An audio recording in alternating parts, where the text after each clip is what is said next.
5 minutes pour comprendre le Covid. Comme tous les jours, je suis en duplex avec le professeur Gilbert Deray. Professeur Gilbert Deray, bonjour. Ça fait plusieurs semaines qu'on est en confinement et malgré tout, il y a des nouveaux cas. D'où viennent ces nouveaux cas? Effectivement, c'est une bonne question, puisqu'on sait que la période d'incubation, c'est censé être environ 2 semaines maximum, hein, et que donc, logiquement, comme ça fait plus d'un mois qu'on est en confinement, ceux qui avaient le virus au moment du confinement, ils l'ont déclaré, et on ne devrait plus avoir de nouveaux cas. Alors, pour une minorité d'entre eux, si vous comptez 2 semaines d'incubation et puis, pour certains, 3 à 4 semaines de maladie, on peut imaginer qu'effectivement, on soit encore dans les périodes de la déclaration de confinement. Et pour la majorité, ce sont des nouveaux cas. Et c'est logique parce que le pays ne s'est pas complètement arrêté.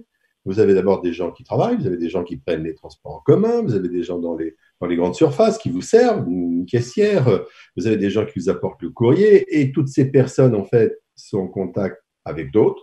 Et donc, le virus est présent. On rappellera que le virus, il contaminait environ 3 à 4 personnes, peut-être même plus, pour une. Donc oui, on a ramené le chiffre, sans doute à 1 ou moins de 1, mais pas à 0. 0, malheureusement, ça n'existe pas encore. Et donc, pour toutes ces raisons, le virus circule encore, mais à un niveau tellement faible que pour l'instant, nos systèmes hospitaliers n'ont pas été submergés. En sortie de déconfinement, ce qui va poser problème, en fait, c'est ce qu'on appelle les présymptomatiques. En clair, c'est les gens qui sont en période d'incubation. Comment on va les repérer, ceux-là? En fait, on ne peut pas les repérer. Alors, on ne peut évidemment pas par définition les repérer. Ils sont nombreux, probablement de l'ordre de 40% de l'ensemble des cas. C'est considérable. D'où l'importance, quand on va faire des tests de dépistage à la recherche du virus, de le faire chez tous ceux qui ont des signes et chez tous leurs contacts. Il est évident que si vous avez un papa, par exemple, qui a le virus, il faut aller regarder la maman et les enfants. C'est comme ça qu'on va dépister les contacts. Alors, il y en a sans doute, et les asymptomatiques, donc certains vont nous échapper, mais à ce moment-là, beaucoup moins. Ce qu'il ne faudrait pas, c'est ne dépister que ceux qui ont des signes, car oui, on va avoir un problème qui va faciliter la circulation du virus. En plusieurs semaines d'épidémie, est-ce que maintenant qu'on comprend mieux quand même comment agit le virus, est-ce que maintenant il y a un protocole qui est en train de se dessiner, un protocole de prise en charge des patients Covid graves?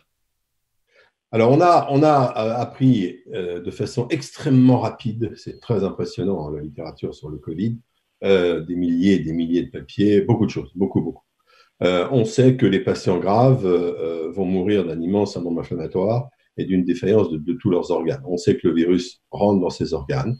On sait que le virus, il va, entre autres, non seulement déclencher cet orage inflammatoire, mais aussi qu'il va rentrer dans les vaisseaux, il va abîmer les vaisseaux. Il va ainsi déclencher, par exemple, des thrombus, des caillots dans les vaisseaux. Vous avez des personnes qui vont très bien, et tout d'un coup, elles font une immense embolie un pulmonaire. Ou alors, elles abîment les artères du cœur, les coronaires. Donc oui, on a compris beaucoup de choses. Alors c'est bien parce que sur le plan de la prise en charge, on est plus attentif à certaines choses.